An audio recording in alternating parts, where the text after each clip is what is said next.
But Gary, why don't you come up and hopefully you can, hopefully this will last as long as you need it for. But basically, in case you didn't know, Meals on Wheels is now running their operations out of Waite Park Church. And so we thought it would be great for us to figure out ways to partner with them, to not have them just rent our facilities, but that we could help them in their ministry.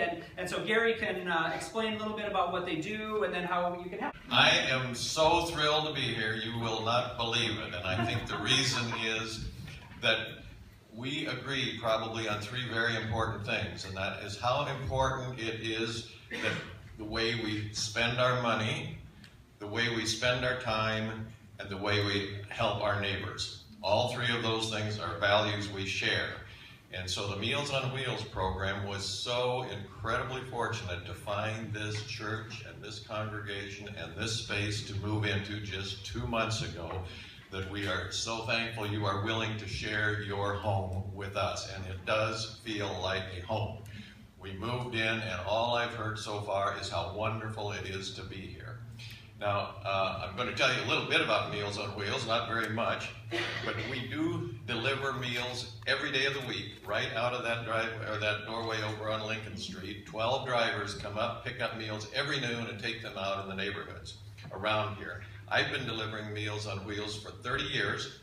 I used to go out at noon when I had my office over at what used to be called Apache Plaza, and leave at noon, come over and deliver Meals on Wheels from our other locations. So it's a kind of easy thing to do.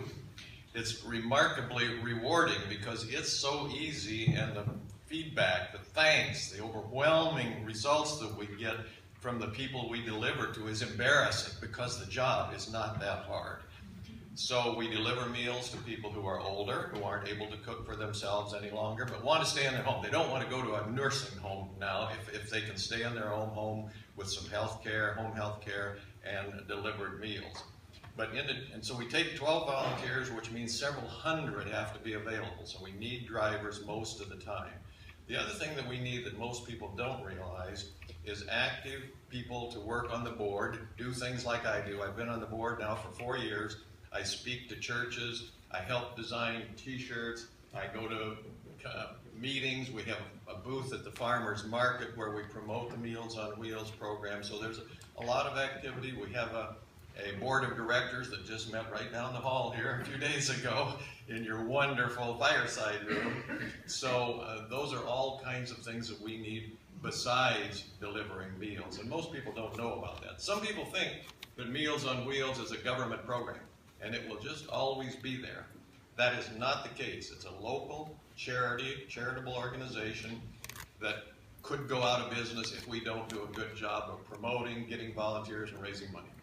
And the Southeast Meals on Wheels program down around the university was that close to going out of business because they had not done a good job. They weren't supporting themselves, and we, the Northeast Meals program, took over their territory, and so now we run them both. So it is not something that's always going to be here. We have a lot of opportunities. There are materials that you can get, some out in your entryway out there. We just printed a brand new poster last week, and poster number 1 is out on your bulletin board. I said, we got to get one of these up onto the bulletin board. So if you have any questions, you can check in with the office. You can go downstairs, and Eileen, our executive director, who would love to meet you and answer questions. And I'm happy to answer questions. I have to leave here by about 11:15 today, but anytime you want, that you can get my phone number. I will meet with you to explain what we need in terms of help on our projects. You know, do you want to march in the Northeast Parade, or do you want to help with the pancake breakfast? All of these are kind of things that you all very well know about. So that's about all I'm going to say, except thank you, thank you, thank you. And as one way of showing that thanks, I want to give a small token of appreciation to Pastor Corey. Look at that. How does that look?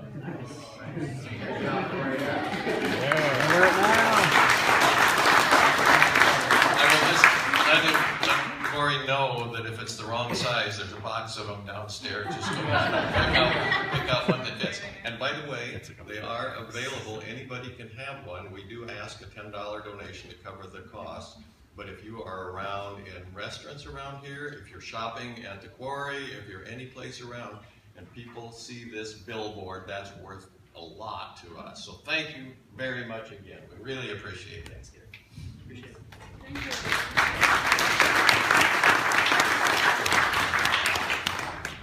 Don did a lot of work to help them get in there.